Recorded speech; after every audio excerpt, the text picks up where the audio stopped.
नमस्कार दोस्तों, GS classes में आपका स्वागत है। आज के वीडियो में हम लोग नियोजित शिक्षक सक्षमता परीक्षा के लिए मॉडल सेट संख्या 3 पर चर्चा करने जा रहे हैं। इस मॉडल सेट में 50 प्रश्न हैं जो आपके आगामी परीक्षाओं के लिए काफ़ी उपयोगी है। इसके साथ ही मॉडल सेट के साथ साथ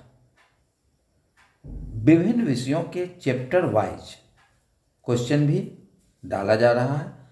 तो आप लोग हमारे चैनल से अवश्य जुड़ें, साथ ही वीडियो को ज़्यादा से ज़्यादा शेयर करें। तो हम लोग देख रहे हैं आज मॉडल संख्या 3 के प्रश्नों को। पहला क्वेश्चन हमारा है, इनमें से कौन एक प्राकृतिक संसाधन है? तो ए में है पंचायत भवन, बी में है विद्यालय, सी में है भूमि और डी में है हवाई अड्डा। तो इनमें प्राकृतिक संसाधन जो है भूमि है, जबकि और यानी कि पंचायत भवन, विद्यालय और हवाई अड्डा जो है मानव निर्मित संसाधन है। अगला क्वेश्चन है, समोच्च रेखीय खेती करना किसका उपाय है? तो समोच्च रेखीय खेती जो है पहाड़ी क्षेत्रों में या पर्वतीय क्षेत्रों में जो है मृदा अपरदन को रोकने के लिए किया जाता है। इसमें हो जाएगा मृदा अपरदन को रोकने के लिए। अगला क्वेश्चन हमारा है, महासागरों में जल का कितना प्रतिशत भाग पाया जाता है? क्वेश्चन को ध्यान से देखेंगे, पूछ रहा है महासागरों में जल का कितना प्रतिशत भाग पाया जाता है। तो महासागरों में जल का 97% पाया जाता है, यानी कि जितना जल है उसका 97% भाग जो है महासागरों में पाया जाता है। और 3% जो बच जाता है उसमें 2% जो है सो बर्फ के चादर के रूप में है और 1% में नदियाँ, झील, भूमिगत जल आदि के रूप में आता है। यानी कि 3% मात्र ही मीठे पानी का जल है जो पीने योग्य है और 97% जल जो है सो खारा पानी है। अब अगला क्वेश्चन है, रेड डाटा बुक क्या है? तो रेड डाटा बुक विलुप्त हो रही प्रजातियों की सूची इसमें रहती है, तो इसका आंसर हो जाएगा आपका ए। अगला क्वेश्चन है, गौतम बुद्ध अभ्यारण्य बिहार के किस जिला में है? तो गौतम बुद्ध अभ्यारण्य बिहार के गया जिले में है। पश्चिम चंपारण में आपका वाल्मीकि प्राणी अभ्यारण्य है और बेगूसराय में आपका कांवर झील पश्चिम बिहार है। अब अगला क्वेश्चन है, आपके विचार से विद्यालय में छात्रों के शैक्षणिक भ्रमण का प्रबंध करना आवश्यक है, क्योंकि इससे ए में है अभिभावक प्रसन्न होते हैं, बी में छात्रों को प्रत्यक्ष संपर्क से ज्ञान प्राप्त करने का अवसर मिलता है, सी है अध्यापक कुछ दिनों तक शिक्षण कार्य से मुक्त रहते हैं और डी में छात्रों को कुछ दिनों तक विद्यालय नहीं आना पड़ता है। तो शैक्षणिक भ्रमण का मुख्य उद्देश्य जो होता है वह छात्रों को प्रत्यक्ष संपर्क से ज्ञान प्राप्त करने का अवसर प्रदान करना है। अब अगला क्वेश्चन है, स्कूलों में गठित बाल संसद के जल एवं पर्यावरण मंत्री का क्या कार्य होता है? तो जल एवं पर्यावरण मंत्री का मुख्य कार्य जो होता है वह स्वच्छ पेयजल एवं फुलवारी का ध्यान रखना। अब अगला क्वेश्चन है, बिहार के सरकारी विद्यालयों में पढ़ाई जा रही पुस्तकों में पर्यावरण और हम भाग ए किस वर्ग से संबंधित है?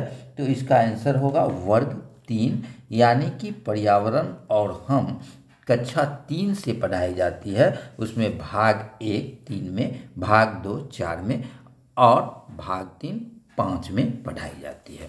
अब हम लोग अगले क्वेश्चन को देखते हैं। अगला क्वेश्चन है, स्कूल में एक छात्र कक्षा में अन्य छात्रों को तंग करता है, एक शिक्षक होने के नाते आप क्या करेंगे? ए में है सभी के बीच उसकी निंदा करेंगे, बी में है उसकी पिटाई करेंगे, सी में है उससे कक्षा से बाहर कर देंगे और डी में है कारण जानकर समाधान करेंगे। तो इसका आंसर होगा कारण जानकर समाधान करेंगे। अगला क्वेश्चन है, संख्या 8 के लिए निम्नांकित में से कौन सही है? इसमें ए में है 2 पर पावर 3, अगर इसको गुना करेंगे तो 2 गुने 2 गुने 2 8 हो जाएगा। बी में है 2 गुने 2 गुने 2, ये भी 8 होगा और सी में 16/2, तो ये भी 8 होगा। तो इसका आंसर हो जाएगा उपर्युक्त सभी।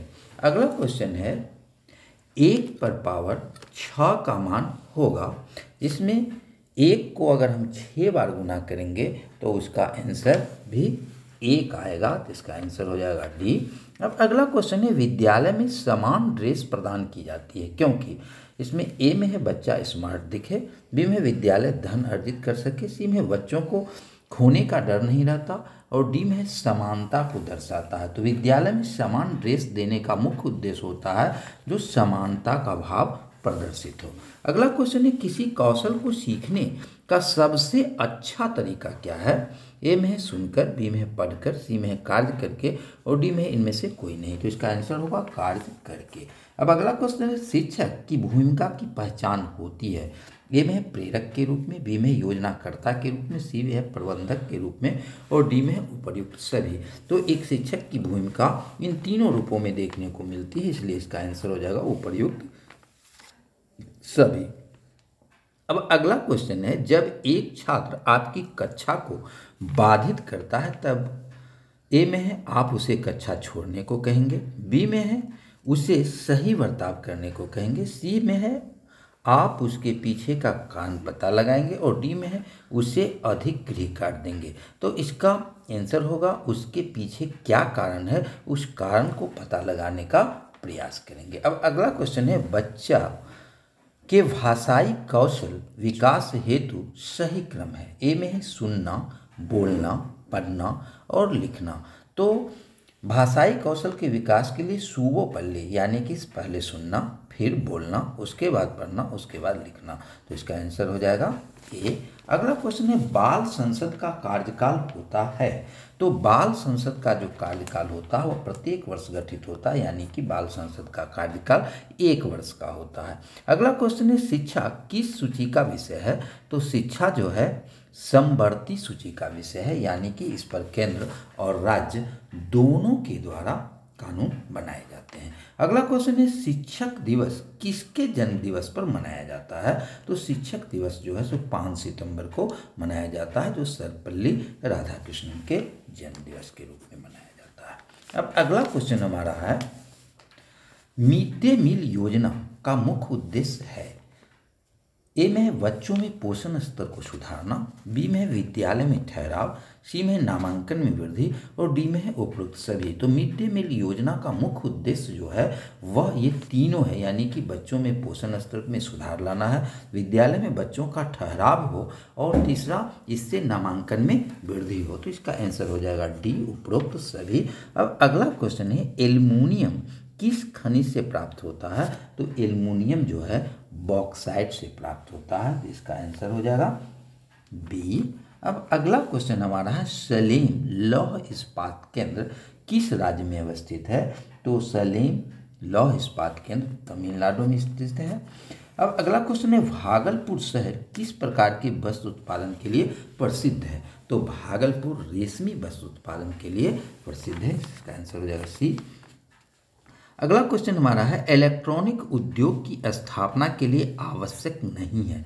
इसमें है ए में कुशल मानव संसाधन, बी में है कुशल प्रबंधन, सी में जल की उपलब्धता और डी में आधारभूत संरचना। तो इलेक्ट्रॉनिक उद्योग के लिए जल की महत्ता उतना नहीं है, तो इसका आंसर हो जाएगा जल की उपलब्धता की कोई आवश्यकता नहीं है। अगला क्वेश्चन है सर्वाधिक जनसंख्या घनत्व वाला राज्य है। तो सर्वाधिक जनसंख्या घनत्व बिहार का है, बिहार का उसके बाद पश्चिम बंगाल आता है और उसके बाद केरल आता है। अब अगला क्वेश्चन है बारूद में निम्नलिखित में से कौन सा पदार्थ होता है? तो बारूद में सल्फर पाया जाता है, तो इसका आंसर हो जाएगा ए। अगला क्वेश्चन है त्वरित चालक एक लंबी छड़ होती है। त्वरित चालक जो है सो बिजली या ठनका से बचाव के लिए किया जाता है या धातु की बनी होती है। अगला क्वेश्चन है फसल चक्रण से मिट्टी की उर्वरता बढ़ जाती है, यानी कि फसल को अदल बदल के रोपने से या 2 फसलों के बीच दलहनी फसल लगाने से जो है सो मिट्टी की उर्वरता में वृद्धि हो जाती है। अब अगला क्वेश्चन है मनुष्यों में मलेरिया बुखार इनमें से कौन से प्रोटोजोआ के कारण होता है? तो यह प्लाज्मोडियम के कारण होता है, जो मादा एनोफिल मच्छर के द्वारा फैलता है। अगला क्वेश्चन है निम्नलिखित में से कौन ऊष्मा का सुचालक है? तो इसमें ऊष्मा का कुचालक पूछ रहा है, तो इसमें तांबा, पीतल और इस्पात जो है सो ऊष्मा का सुचालक है, जबकि पॉलीथीन जो होता है वह ऊष्मा का कुचालक होता है। अब अगला क्वेश्चन है उच्च अनुभार वाले बहुलक को कहते हैं। तो इसमें जो विकल्प दिया गया है उसके अनुसार उच्च अनुभार वाले बहुलक जो हैं सो प्लास्टिक है। अब अगला क्वेश्चन हम लोग देखते हैं।